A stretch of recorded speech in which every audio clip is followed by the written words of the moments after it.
এর আগে আরজি করে লিফটে মৃত্যুর মতো ভয়ঙ্কর ঘটনা ঘটে গিয়েছে। প্রশ্নের মুখে সরকারি হাসপাতালের নিরাপত্তা ব্যবস্থা। এবার আপনাদের দেখাবো এনআরএস হাসপাতালে সিসিইউতে, যেখানে ছাদের চাঙড় একেবারে ভেঙে পড়েছে। ইউএনবি বিল্ডিং এর ষষ্ঠ তলায় ছাদের চাঙড় ভেঙে পড়েছে, ফলে বড়সড় ফাটল ধরে গিয়েছে সিসিইউতে, যেখানে অন্তত জনাবারো রোগী তারা চিকিৎসাধীন ছিলেন। সেখানে হঠাৎই ওপর থেকে চাঙড় ভেঙে আসে, ছাদে একটা বড়সড় ফাটল তৈরি হয়েছে। আতঙ্কে রয়েছেন রোগীরাও।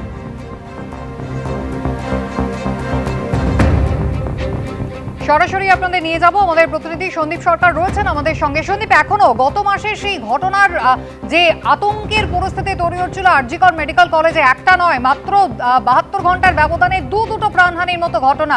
আর সেই ঘটনার পর এবার এনআরএস হাসপাতাল, যেখানে চিকিৎসাধীন রোগীরা ভর্তি থাকেন, সেখানে একেবারে ছাদের চাঙড় ভেঙে পড়ছে। শুধু তাই নয়, ক্রিটিক্যাল কেয়ার ইউনিটের মতো অত্যন্ত সংবেদনশীল একটা ওয়ার্ড, সেখানে ছাদের চাঙড় ভেঙে পড়লো। শুধু চাঙড় ভেঙে পড়া নয়, একেবারে গোটা ছাদটাই বড়সড় ফাটল ধরা পড়েছে। তাতে সেই ছবি আমাদের কাছে এসে পৌঁছেছে। তার পাশাপাশি এটাও দেখা যাচ্ছে যে ছাদের যে পিলার, সেই ছাদের পিলারের থেকে দেওয়াল আলাদা হয়ে গিয়েছে এবং সেখানে বড়সড় গহ্বর দেখা যাচ্ছে। এই রকম একটা পরিস্থিতি তৈরি হয়েছে এনআরএস মেডিকেল কলেজের মেডিসিন বিভাগের যে ক্রিটিক্যাল কেয়ার ইউনিট রয়েছে, যেখানে 12 জন রোগী চিকিৎসাধীন ছিলেন ওই মুহূর্তে। এবং ভুড়ভুড়িয়ে সেই চাঙড় ভেঙে পড়ে, ছাদের চাঙড় ভেঙে পড়ার পরে সেখানে লোহার যে রড, সেই লোহার রড বেরিয়ে যায় এবং ছাদের চাঙড় পড়ে সিসিউর যে মেঝে, সেই মেঝেতে বিশাল বড় ফাটল দেখা দিয়েছে। আর কোনো রকম ঝুঁকি না নিয়ে ওই 12 জন যে রোগী চিকিৎসাধীন ছিলেন ক্রিটিক্যাল কেয়ার ইউনিটে, তাদেরকে অন্যত্র সরিয়ে দেওয়া হয়েছে এবং ওই সিসিউ বন্ধ করে দেওয়া হয়েছে।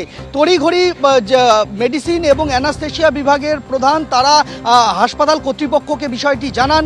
হাসপাতাল কর্তৃপক্ষ পিডব্লিউডিকে বিষয়টা জানায়। পিডব্লিউডির আধিকারিকরা এসে পৌঁছে তড়িঘড়ি তারা ওই ক্রিটিক্যাল কেয়ার ইউনিটে রোগী ভর্তি বন্ধ রাখার নির্দেশ দিয়েছেন এবং এনআরএস মেডিকেল কলেজ হাসপাতালের ওই ক্রিটিক্যাল কেয়ার ইউনিট, যেখানে 12টি বেড রয়েছে, সেখানে সেই ওয়ার্ডটিকে বন্ধ করে দেওয়া হয়েছে। যতক্ষণ না পর্যন্ত মেরামতির কাজ শেষ হবে, ততক্ষণ সেখানে রোগী ভর্তি করা হবে না, এমনটাই সিদ্ধান্ত নিয়েছে এনআরএস কর্তৃপক্ষ।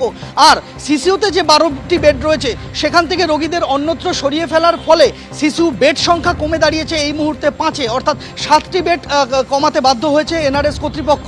এই মুহূর্তে 12 বেডের সিসিউ 5 বেডের সিসিউতে রূপান্তরিত হয়েছে এবং সেটা অন্যত্র, ওই ঘরে নয়, ওই ওয়ার্ডে আর নয়, অন্য জায়গায়। কিন্তু প্রশ্ন হচ্ছে যে ছাদের এই অবস্থা, সিসিউর ভেতরে ছাদের এই অবস্থা, সেটা কি এতদিন কারোর নজরে আসেনি?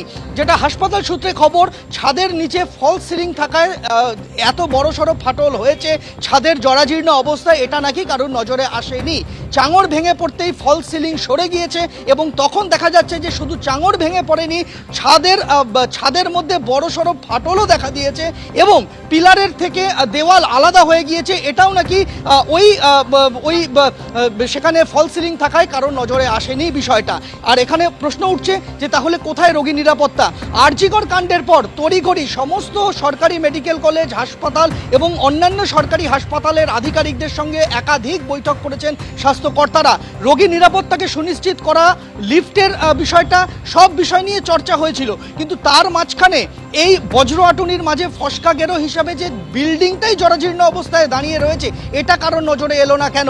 যে বিল্ডিংয়ে এই ঘটনা ঘটেছে, এনআরএস মেডিকেল কলেজ হাসপাতালের ইউএনবি বিল্ডিং, এই ইউএনবি বিল্ডিংটা অন্তত বছর 2-3 ধরে তার রক্ষণাবেক্ষণ নিয়ে প্রশ্ন উঠেছে এবং পিডব্লিউডি সিদ্ধান্ত নিয়েছিল যে এই গোটা 9তলা বাড়িটাই ভেঙে ফেলা হবে এবং এই বাড়ি ভেঙে ফেলে এই বাড়িকে নতুনভাবে গড়তে হবে। তাই সিদ্ধান্ত নেওয়া হয়েছিল যে হাসপাতালের সবকটি ওয়ার্ডকে ধীরে ধীরে অন্যত্র স্থানান্তরিত করে গোটা বাড়ি ভেঙে ফেলা হবে। কিন্তু দেখা যাচ্ছে এই 2.5-3 বছরে কাজ তো এক চুলো এগোয়নি, বরঞ্চ যে বিল্ডিংটি খাড়া হয়ে রয়েছে, সেখানে রোগীদের নিরাপত্তা নিয়ে প্রশ্ন উঠে যাচ্ছে। এই চাঙড় কোনো রোগীর বেডের ওপরে পড়লে আরও বড়সড় বিপদ ঘটে যেতে পারত, তা বলার অপেক্ষা থাকে না। এখন দেখার বিষয় এটাই যে এই শুধুমাত্র এই ওয়ার্ডের এই সিসিউর রক্ষণাবেক্ষণ করে, সিসিউটিকে মেরামত করেই কি দায় সারবে পিডব্লিউডি এবং এনআরএস কর্তৃপক্ষ, নাকি আরও বড় কোনো পদক্ষেপ নেওয়া হয়? একেবারেই সন্দীপ, তুমি আমাদের সঙ্গে থাকো। অর্থাৎ 9তলা বিল্ডিং, যে বিল্ডিংটাকে পুরোটাই একেবারে ভেঙে মাটিতে মিশিয়ে দেওয়ার সিদ্ধান্ত 2.5 বছর আগে পিডব্লিউডি নিয়েছিল। তার কারণ সেখানে একেবারে বিল্ডিংটি আর ব্যবহার করার মতো নেই। সেই বিল্ডিং এর 6 তলায় দীর্ঘ 2.5 বছর পরও দেখা যাচ্ছে যে একেবারে ফল সিলিং এর আড়ালে যে ভাঙচুর হয়ে রয়েছে সেটা কিন্তু কারোর নজরেই আসছে না। প্রতিদিন সেখানে রোগীরা আসছেন, ভর্তি থাকছেন। অত্যন্ত সেন্সিটিভ এই সিসিইউ, যেখানে 12 জন রোগী ভর্তি ছিলেন, ছাদের চাঙড় এরকম বিপজ্জনকভাবে ভেঙে পড়লো। দেখুন, কোনো বেডের ওপর যদি পড়তো তাহলে কিন্তু প্রাণ সংশয়ের আশঙ্কাও থেকে যেত। আমি আবারও একবার কথা বলবো সন্দীপের সঙ্গে। সন্দীপ, আরজিকর মেডিকেল কলেজ, যেখানে পরপর দুটো ঘটনা আমরা দেখলাম, লিফটে আটকে গিয়ে ভয়ঙ্কর সেই দুর্ঘটনা, যেখানে অরূপ বন্দ্যোপাধ্যায়ের মৃত্যু হলো। তার কয়েক ঘন্টার মধ্যেই একজন রোগী, যিনি শৌচালয় হাসপাতালে ব্যবহার করতে না পেরে বাইরে যেতে হয়েছিল, এবং তারপরে তার সেই ভয়ঙ্কর মৃত্যু। কেতুগ্রামে একেবারে স্বাস্থ্যকেন্দ্রের কোয়ার্টারে চাঙড় ভেঙে পড়ে একরত্তি মৃত্যু হলো। একটার পর একটা ঘটনা। রক্ষণাবেক্ষণ নিয়ে যখন এত প্রশ্ন উঠছে, তখন নিয়ম মতো একটা সময়ের ব্যবধানে নির্দিষ্ট নজরদারি, সেটা কি আদৌ কোনো সরকারি হাসপাতালে হয় না?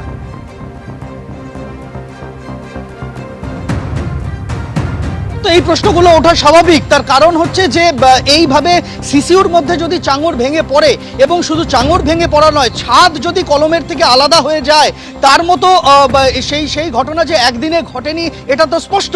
তাহলে নজরদারি কোথায়?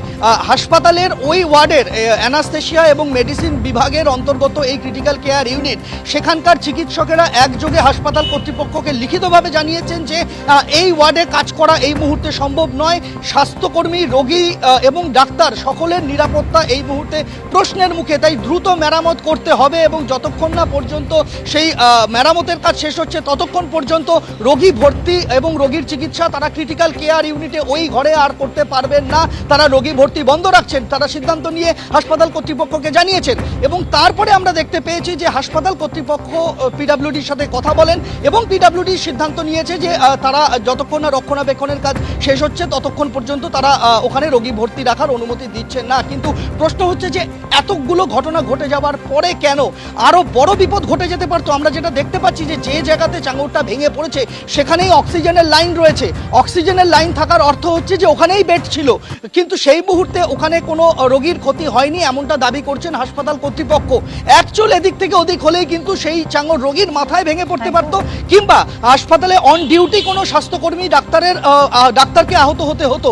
এই ঘটনার পর হাসপাতাল কর্তৃপক্ষ তারা রীতিমতো অস্বস্তিতে, এবং তড়িঘড়ি ওই 12 বেডের ক্রিটিক্যাল কেয়ার ইউনিটকে কমিয়ে 5 বেডের করা হয়েছে, এবং সেই 5 বেড অন্যত্র ওই ওয়ার্ডের বাইরে, ওই জায়গার বাইরে অন্য জায়গায় তৈরি করা হয়েছে, এমনটাই হাসপাতাল কর্তৃপক্ষের বক্তব্য। এবং তাদের বক্তব্য আরও যে আপাতত এই ক্রিটিক্যাল কেয়ার ইউনিট তারা বন্ধ রাখার সিদ্ধান্ত নিয়েছেন। একেবারেই সন্দীপ, ধন্যবাদ। এবিপি আনন্দ, এগিয়ে থাকে, এগিয়ে রাখে।